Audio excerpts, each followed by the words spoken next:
बताना चाहूँगा। आपको पहले ये जानना होगा कि यूपी के अंदर अतीक और अहमद क्या थे। ये जो माफिया है ये पूरा का पूरा गुंडा राज था यूपी के अंदर। इनकी जो है दमंगी, गुंडागर्दी, वसूली, रॉफरी और किसी का भी इनकाउंटर कर देना, ठोक देना, किसी से भी पैसा वसूली करना, ये जो है इनका पैसा था। आपको बताना चाहूँगा कि करोड़ों रुपए की संपत्ति जो है लाखों रुपए में खरीदना और लोगों को डराना, धमकाना और बड़े बड़े उद्योगपतियों को टपका देना, ये इनका बहुत ही बड़ा चैनल था और बहुत ही बड़ा धंधा था।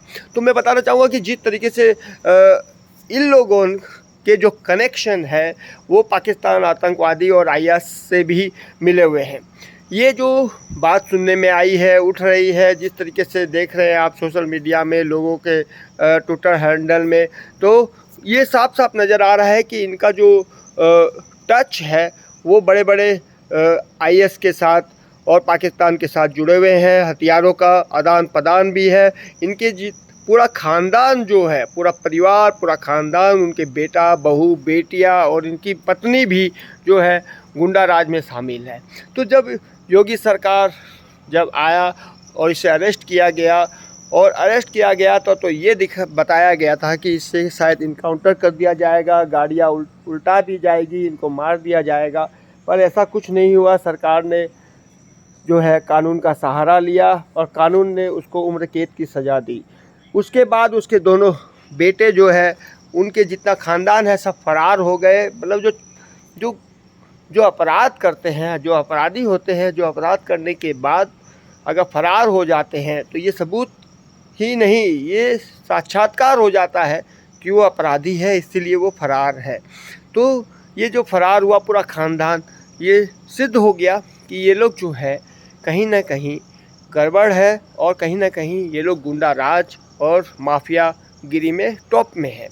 तो आज अतीक का और अहमद का जो है इनकाउंटर उन लोग का बेटे का इनकाउंटर हुआ और इसका जो मर्डर हुआ है, जिसमें 3 जन पकड़े गए हैं, जिसमें तिवारी वगैरह है। तीनों लोग जो है सरेंडर कर दिए अपने आप को। सरेंडर करने के बाद जिसके ऊपर FIR दर्ज थी उसकी पत्नी के ऊपर, आज वो पत्नी पूरी दमंगी के साथ जो है अतीक की डेड बॉडी के पास आई, पुलिस को पास आई और पुलिस ने उसको अरेस्ट नहीं किया। ये बहुत बड़ी बात है। मैं बताना चाहूँगा, जब अपराधी अपराध कर भाग जाता है, छिप जाता है, कहीं जाकर छिप जाता है, तो उसकी पत्नी को अरेस्ट करना चाहिए था तत्काल, या फिर उसको ये बताना चाहिए कि उसको सरेंडर कर देना चाहिए था। पर जब मीडिया ने उससे पूछा कि क्या आप सरेंडर कर रहे हैं, तो उसकी पत्नी ने यही जवाब दिया कि हम सरेंडर नहीं कर रहे हैं। अगर आप सरेंडर नहीं कर रहे हैं और आप दमंगी के साथ, जहां पुलिस का पैनल है, जहां पर मीडिया सर्किल है, वहां आकर आप बोल रहे हैं और अतीक की जो पत्नी आ गई 10 लेडीज़ों को साथ, तो पुलिस को तत्काल उसको अरेस्ट करना चाहिए, अपने गिरफ्त में लेना चाहिए, क्योंकि माफियागिरी और गुंडा राज का जो है, जो आतंकवाद है, उसका यहाँ पर कोई जगह नहीं है। अब बताना चाहूँगा कि कई लोग जो है टीवी पैनल पर बैठते हैं, राजनीतिक पैनल पर बैठते हैं, डिबेट में बैठते हैं। कई लोग OBC जैसे लोग जो है, मुस्लिम लीग है, इस तरह के जो लोग हैं वो लोग अतीक का समर्थन कर रहे हैं, उनके साथ खड़े हैं, आतंकवाद के साथ खड़े हैं। अतीक साहब बोल रहे हैं। जिस तरीके से ओसामा बिन लादेन को ओसामा बिन लादेन साहब बोला जाता था, तो साहब वही बोल सकते हैं जो आतंकवाद को बढ़ावा दे रहा है, आतंकवाद के साथ खड़ा है और आतंकवाद और माफिया के साथ खड़ा है, गुंडा राज के साथ खड़ा है, क्रिमिनल के साथ खड़ा है। वही लोग जो है ऐसे आतंकवादियों को और माफिया का साथ दे सकते हैं।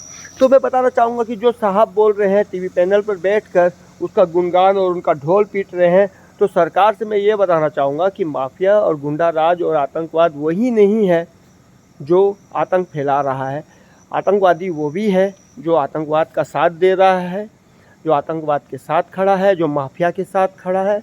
उसको भी तत्काल अरेस्ट किया जाए, उसकी भी खोजबीन की जाए। उसके भी तार जो है पाकिस्तान IS के साथ कहीं जुड़े हुए मिलेंगे, कहीं ना कहीं उसके भी तार जो है आतंकवादियों के साथ मिलेंगे। ये बात मैं गारंटी के साथ कह रहा हूँ, क्योंकि यही बात सच है। जो जैसे संगत में रहता है वो उसी संगत को सपोर्ट करता है, समर्थन करता है, उसी के साथ खड़ा रहता है और उसी के साथ चलता है। तो जिस तरीके से आपको मैं बता रहा हूँ देश के अंदर काफ़ी माफिया गिरी है, काफ़ी लोग जो है माफिया और आतंकवाद के साथ खड़े हैं। तत्काल सरकार को जो है इस पर ध्यान देना चाहिए और अतीक जैसे को इनकाउंटर हो जाना ये सही रहा। और जिन्होंने उसको हत्या की है, जो 3 लोग सरेंडर किए हैं, उसको ऊपर ज़्यादा कार्रवाई नहीं होनी चाहिए, क्योंकि तीनों लोग जो है सरेंडर किए हैं वो भी शुरू से ही उनका क्रिमिनल रिपोर्ट और रिकॉर्ड रहा है। तो भाई अगर क्रिमिनल रिकॉर्ड रहा है तो इसकी छानबीन होनी चाहिए कि उन्होंने हत्या क्यों की, किस लिए किया, क्या कारण था, उसका क्या तार जुड़ा हुआ था, क्या उनका अतीक ने जब भाई अतीक ने कई लोगों का मर्डर किया, कई लोगों के साथ पैसा वसूली की, कई लोगों को धमकाया चमकाया, करोड़ों की जो ज़मीन है वो लाखों में कौड़ियों के भाव लिया, तो ऐसे गुंडागर्द से जिस तरीके से उसने दमंगी की है उसका तो पर्दाफाश और इनकाउंटर होना स्वाभाविक प्रतिक्रिया है। अगर इनकाउंटर हुआ है तो ऐसे इनकाउंटर अब पूरे भारत में होना चाहिए। जिस तरीके से गुंडा राज किया है, लोग, पूरा देश माफिया के साथ नहीं है खड़ा, पूरा देश इनकाउंटर के साथ खड़ा है। जिसने भी इनकाउंटर किया है उसे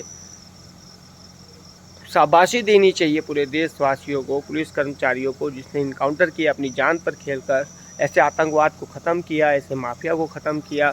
और इस तरीके के माफिया जो है सर उठाने लायक ना रहे, ऐसा पूरा देश जो है उस पुलिस कर्मचारियों के साथ, फोर्स के साथ खड़ा है। और मैं उनको धन्यवाद देता हूँ, वो धन्यवाद के पात्र है जिन्होंने आतंकवाद को, माफिया को ख़त्म करने के लिए अपना बीड़ा उठा रखा है। तो और भी चीज़ बताना चाहूँगा कि जो माफिया का समर्थन कर रहे हैं, आतंकवाद का समर्थन कर रहे हैं, गुंडागर्दी और रॉबरी का समर्थन कर रहे हैं, तत्काल सरकार उसके ऊपर भी कार्रवाई करे, उसकी छानबीन करे, ताकि उसका क्रिमिनल रिकॉर्ड देखा जाए। अगर नहीं है तो ज़रूर वहाँ पर देखना उनका क्रिमिनल, जब उनका रिकॉर्ड छाना जाएगा तो तार भी जो है उनके आईएस के साथ, आतंकवादियों के साथ, माफिया के साथ जुड़े हुए मिलेंगे। बड़े बड़े हथियारों का सप्लायर था अतीक, आपको जानकारी के लिए बता देता हूँ। और पाकिस्तान और आईएस के साथ, अफ़गानिस्तान के साथ इनके संपर्क है, ये बात सिद्ध हो चुकी है, काफ़ी जगह मीडिया में भी आ चुकी है। और इसका ढोल जो है पाकिस्तान भी पीट रहा है समर्थन में, और अफ़गानिस्तान भी पीट रहा है। अफ़गानिस्तान और पाकिस्तान और इंडिया में, भारत में बैठे हुए जिनके तार आतंकवाद के साथ जुड़े हुए हैं, वो अतीक के साथ खड़े हैं। सरकार तत्काल आस्तीन के सांप को निकाले और उनका भी तत्काल इनकाउंटर करे। इनकाउंटर कोई गलत चीज़ नहीं है। मैं इसके साथ हेमंत तोसावत, हेमंत टीवी चैनल। मैं चाहूँगा कि आप इसे शेयर करें, लाइक करें और कमेंट बॉक्स में कमेंट ज़रूर करें, ताकि आप अपनी बात रख सकें। धन्यवाद।